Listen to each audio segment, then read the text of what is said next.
Bienvenue. En 1889, Helena Blavatsky a publié un livre pensé pour répondre aux questions les plus brûlantes sur une philosophie qui intriguait beaucoup à l'époque, la théosophie. Aujourd'hui, on va utiliser sa fameuse clé de la théosophie pour tenter de déverrouiller ensemble ces grandes idées.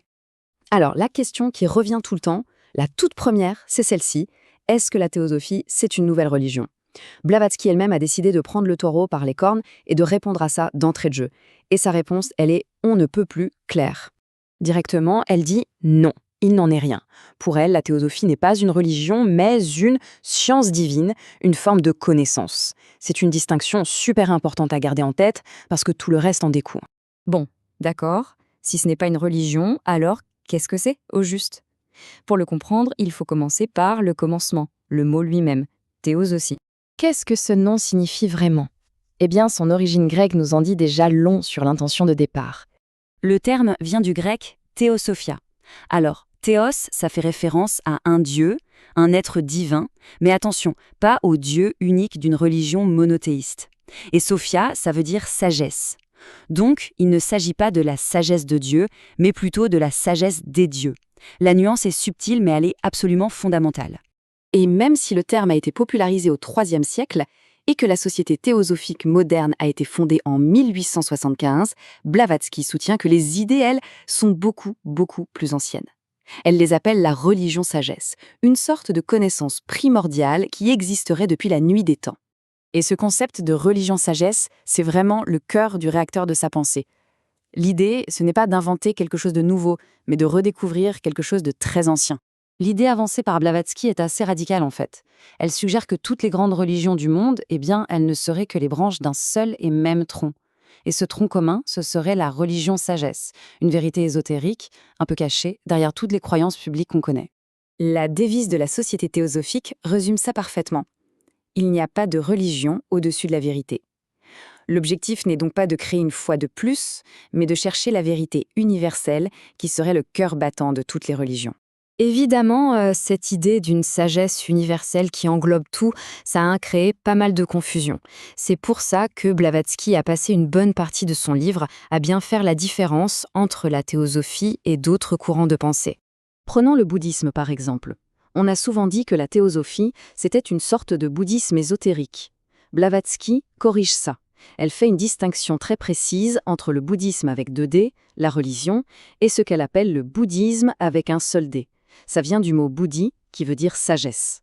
Pour elle, la théosophie, c'est cette sagesse universelle, ce bouddhisme original, dont le bouddhisme historique n'est qu'une des nombreuses expressions. Et le spiritisme alors ? Là, la différence est énorme. Les spirites croient que les esprits des morts communiquent avec les vivants. La théosophie, elle, a une toute autre explication.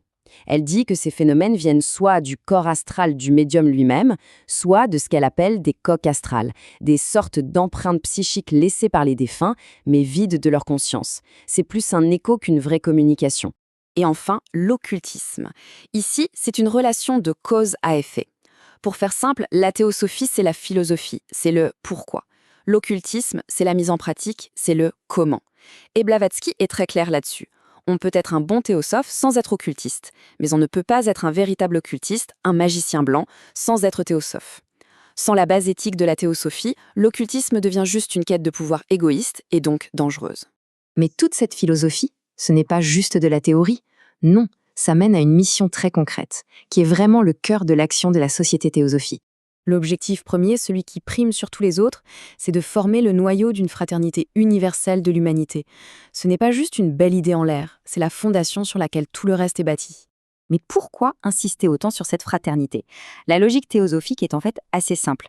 Si toute l'humanité partage la même origine, à la fois spirituelle et physique, si on vient tous d'une seule et même essence divine, alors, logiquement, on est tous interconnectés.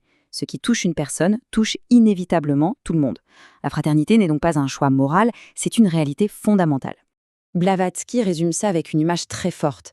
Faire du mal à une personne, ce n'est pas seulement se faire du mal à soi-même, mais c'est en fin de compte faire du mal à l'humanité entière. C'est la conséquence éthique directe de cette idée d'unité de toute vie. Cette grande mission de fraternité, c'est le premier pilier.